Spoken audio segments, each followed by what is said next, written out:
अभी एक नया प्रॉब्लम है। इस प्रॉब्लम में हम स्पेसिफिक हीट को यूज करेंगे इस प्रॉब्लम को सॉल्व करने के लिए। और उससे पहले इस प्रॉब्लम के स्टेटमेंट को समझते हैं कि प्रॉब्लम कह क्या रहा है। ठीक है, इस प्रॉब्लम को समझने में हम थोड़ा टाइम लगाएंगे ताकि इसका सॉल्यूशन समझने में हमें आसानी हो। तो कह रहा है कि calculate the enthalpy change. Enthalpy change मतलब डेल्टा एच। ठीक है, ऑन फ्रीजिंग 1 मोल। 1 मोल मतलब N इक्वल टू 1 दिया हुआ है, नंबर ऑफ मोल्स क्वांटिटी दिया हुआ है। ठीक है, ऑफ वाटर। वाटर है 10 डिग्री सी पर, तो लिक्विड होगा। टू आइस, इसको आइस में चेंज किया गया मतलब 0 डिग्री सी होगा, तो solid.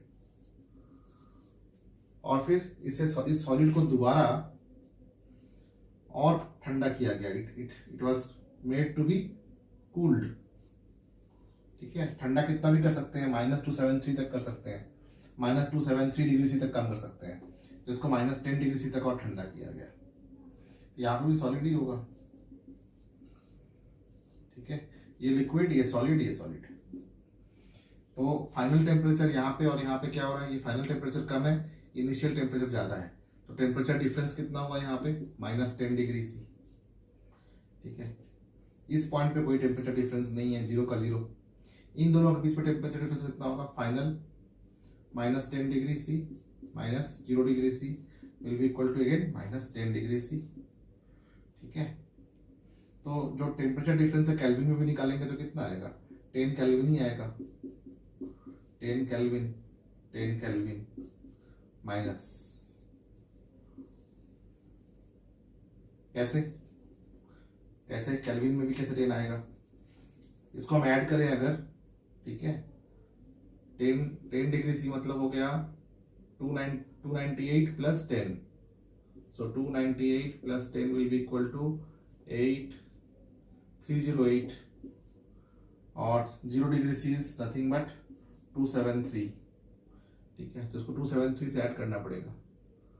273 plus 10, so it will become 283। ये हो जाएगा 283।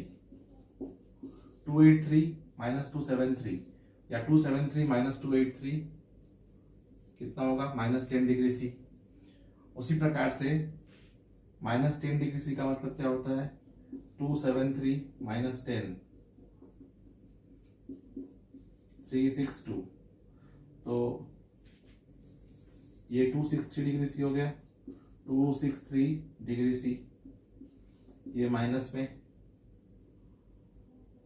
तो this is final, this is initial. ठीक है, तो फाइनल माइनस इनिशियल का वैल्यू कितना होगा, यहाँ पे भी हो जाएगा ये 10 का डिफरेंस आएगा, -10 केल्विन। जितना ऐड कर रहे हैं उतना सब्सट्रैक्ट कर रहे हैं, तो डिफरेंस तो उतना ही आना है। तो डिफरेंस यहाँ पे भी 10 का ही आएगा। ये डिफरेंस निकाल लिया हमने। तो डेल्टा टी, इसको क्लियरली लिख लें थोड़ा सा और, once more will make it clear, है ना, अच्छे से। ये क्या था पहले, water at 10 degree C, so it is liquid. Then ice at 0 degree C is solid. Then again ice at -10 degree C is solid. इसमें केल्विन ऐड भी कर दें अगर हम, तो सब में एक जैसे ऐड करेंगे ना, तो this will become what, 273 will become 283 kelvin, 273 kelvin and 263 kelvin. Kelvin में भी चेंज कर देंगे तो भी। तो इसके और इसके बीच का डिफरेंस कितना होगा, -10 यूनिट्स। और इसके बीच का डिफरेंस कितना होगा, -10 यूनिट्स। -10 यूनिट्स दोनों में हो गए। इसकी जरूरत क्यों पड़ेगी हमें, to understand this let us try to understand the meaning of C. C का मतलब क्या होता है, स्पेसिफिक हीट या हीट कैपेसिटी। ये कुछ भी नहीं है, हीट कितना करना पड़ेगा डिपेंड करता है कि कितना क्वांटिटी ऑफ सब्सटेंस है। वो क्वांटिटी ऑफ सब्सटेंस मोल में भी हो सकता है या ग्राम में भी हो सकता है, मास में भी हो सकता है। And delta and H is equal to H is proportional to जितना टेम्परेचर डिफरेंस हम क्रिएट करना चाहेंगे, जितना टेम्परेचर डिफरेंस हम क्रिएट करना चाहेंगे।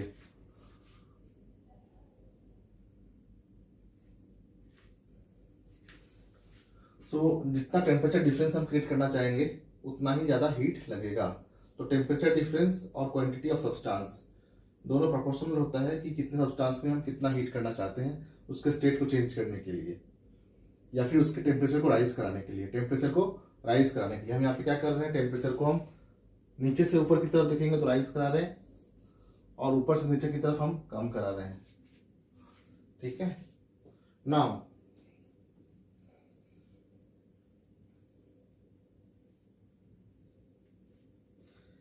if we equate it, so it will become H will be equal to some constant C multiplied by N multiplied by delta T. So what is C? C is specific heat. It is a constant. मतलब H is equal to a constant C when N equal to 1 and delta T change in temperature is also equal to 1. But here change in here N is equal to 1 definitely given in the question, but change in temperature is not 1. Change in temperature is minus 10 unit in each case. तो ये तीनों case के जो हम heat को add कर देंगे, ठीक है, सीपी से हम हीट निकाल लेंगे। सीपी से हम कैसे हीट निकालेंगे, मोल्स को मल्टीप्लाई कर देंगे बस, है ना। This is what, see here mole is not there, 603 kilo joule per mole, यहाँ पे है 753 जूल पर मोल पर केल्विन, यानी कि multiplied by temperature, so it will become joule per mole. उसी प्रकार से multiplied by temperature difference, it will become joule per mole.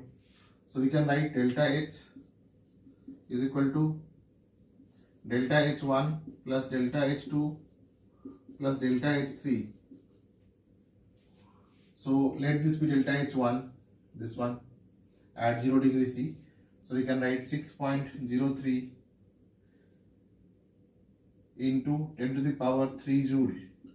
Kilo joule में है, ये जूल में है, ये जूल में है, इसे जूल में चेंज कर दिया। पर मोल is common to all. This is one value. This has to be multiplied with the temperature difference. So 75.3 multiplied by minus 10 plus 36.8 multiplied by minus 10. Each of this is joule. This is also joule. This is also joule. This is joule per mole. Each of its unit is same. It is joule per mole, joule per mole, joule per mole.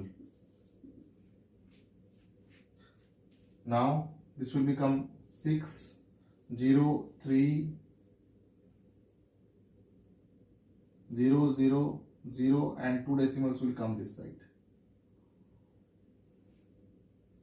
Joule per mole. This will become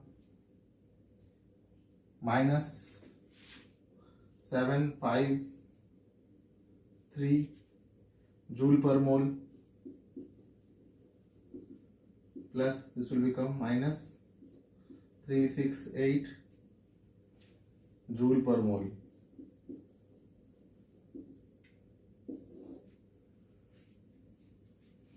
Now we have to add all these. This will become 6030 minus 753 plus 368 joule per mole will be equal to how much? You can calculate this.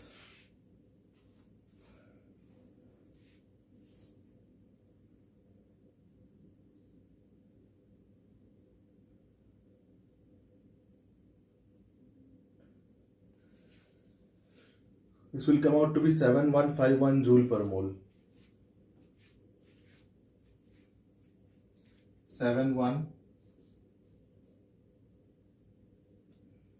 0.51 joule per mole.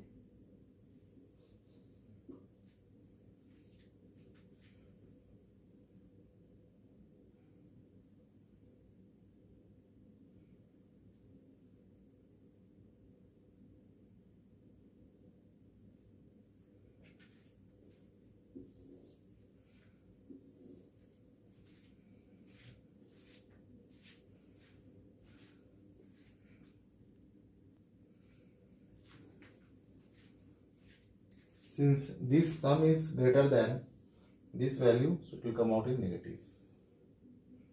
You can try and check. Now we'll do one more numerical, so I will require to erase the board. So what I'll do is I'll pause the video for some time.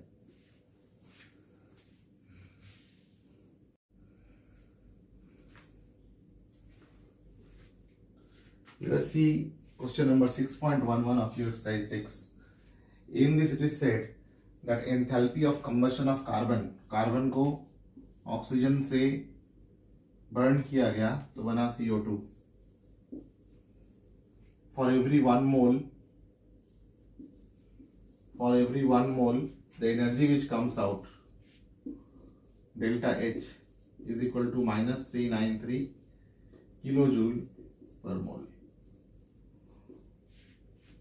So we have to find out कि अगर if CO2 came out to be 35.2 gram, then delta H is equal to how much? This you have to find out.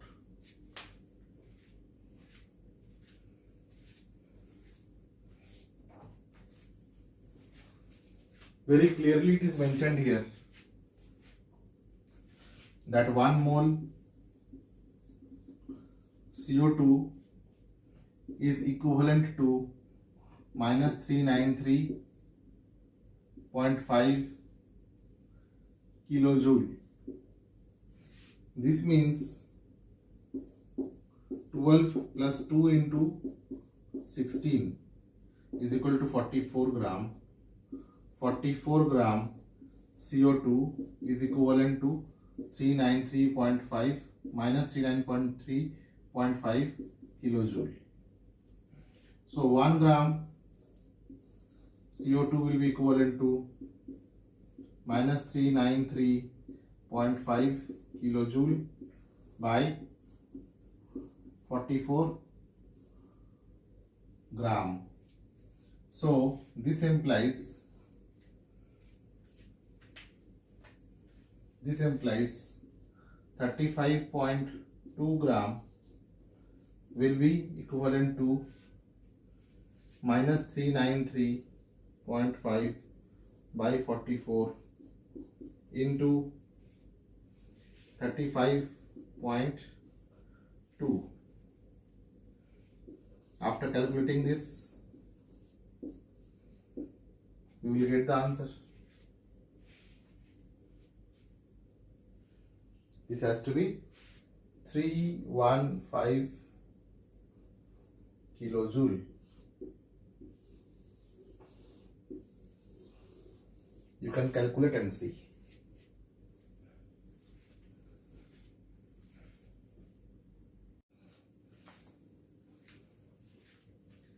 Now let us see question number 6.12. This question is quite same to the first numerical question which we had solved. Actually, that question which we had solved, the first numerical question which we had solved, was question 6.14. Okay, it is similar to question number 6.14. Similar. Okay, but data is different and reaction is different, while the concept required to solve this numerical is same. Now here, enthalpy of formation of these gases are given and we have to find out the enthalpy of formation or enthalpy of reaction of this reaction. This is the target reaction. Okay, we call it as target reaction. इसको target reaction बोलते हैं और given data को हम ऐसे arrange करते हैं ताकि हम टारगेट रिएक्शन तक पहुंच जाएं. तो पहला दिया हुआ है यहाँ पे enthalpy of formation of CO. तो CO कैसे बनता है? First C plus half O2 बनता है CO। इसका डेल्टा H दिया हुआ है, डेल्टा H1 मान लिया, रेस्पेक्टिवली है, क्रमशः, रेस्पेक्टिव का मतलब क्रमशः, तो पहला वाला का पहला वाला, delta H1 is equal to -110 unit kilojoule per mole. दूसरा है CO2, second C plus O2, CO2 बना, delta H2 -393 kilojoule per mole. Again formation of N2O, N2 plus half O2 is N2O। एकदम एलिमेंट्री रिएक्शन लिखेंगे, है ना, complicated नहीं करेंगे, simple reaction लिखेंगे। H3 is equal to 81 kilo joule, इसमें energy देना पड़ेगा हमें, है ना। See this is exothermic, exothermic it is endothermic. Fourth N2O4, N2 और O4 मतलब 2O2, तो N2O4 बना, तो delta H4 is equal to 9.7 kilojoule per mole. Now how to reach to this target reaction. सबसे पहले क्या है, N2O4 को हमें इस तरफ लाना है, तो हम we will reverse the equation 4, so it will become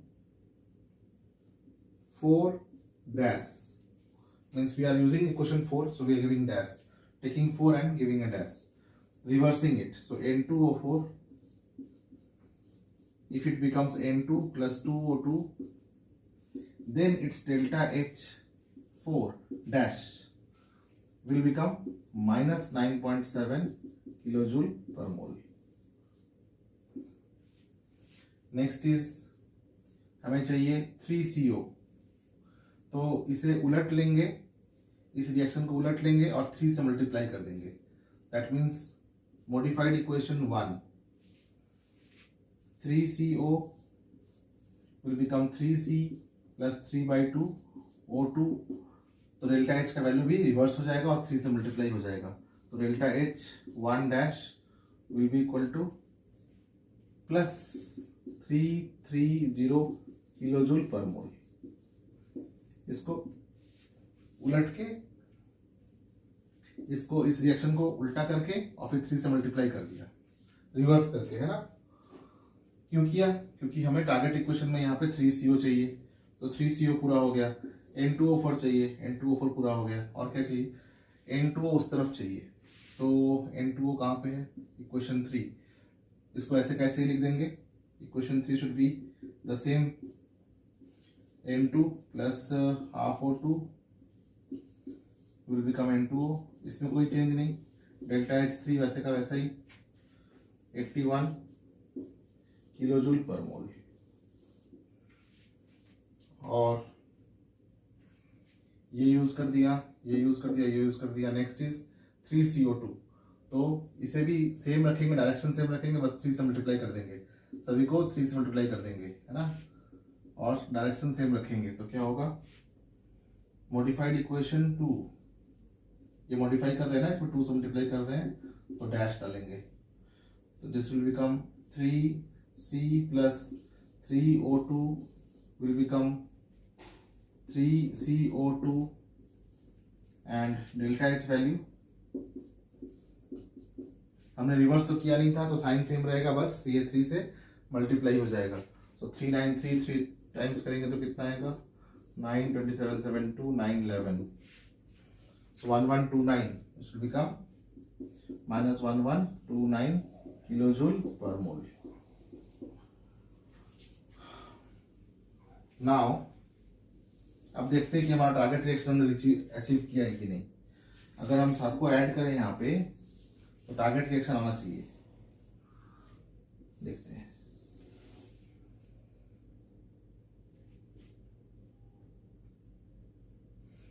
N2 कटना चाहिए, LHS और RHS का N2 कट गया, O2 कटना चाहिए, ये हाफ O2 है, ये 3 O2 है, this is 3/2 O2 and this is 3/2 O2, ये 3/2 O2 हो गया, ये 3/2 O2 हो गया, कट गया, ये भी कट गया, नहीं बचा। 3 कार्बन ये 3 कार्बन ये कट गया, 3 CO चाहिए, 3 CO है हमारे पास, ठीक है। और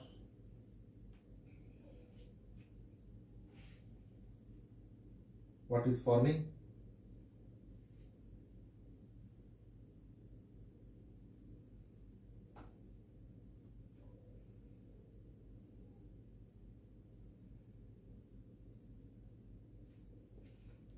This will go along with this.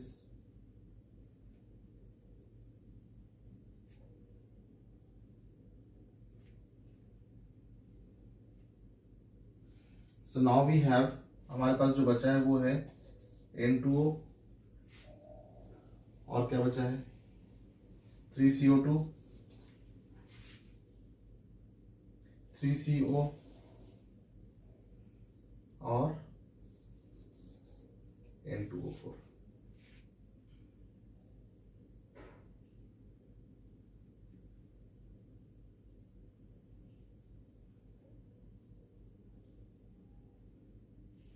So now if we add all these, so delta H of reaction, which reaction?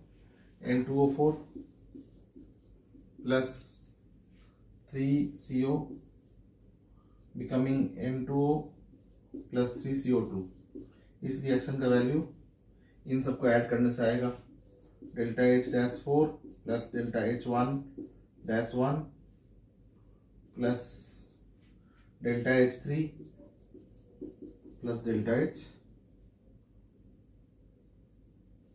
Dash 9.7 plus 330 plus 81 minus 1129।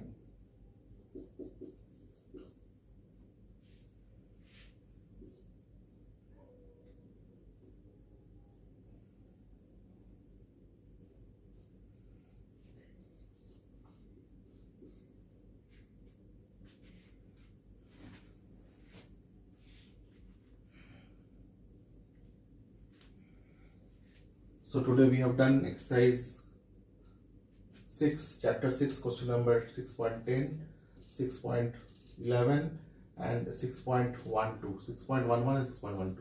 So again 3 questions we have done, and you will find that almost all pattern questions are now done. You will be able to solve all the questions. We have solved more than 10 questions now in your NCERT book. So there are small easy problems now which you will be able to do yourself. So please do try yourself once.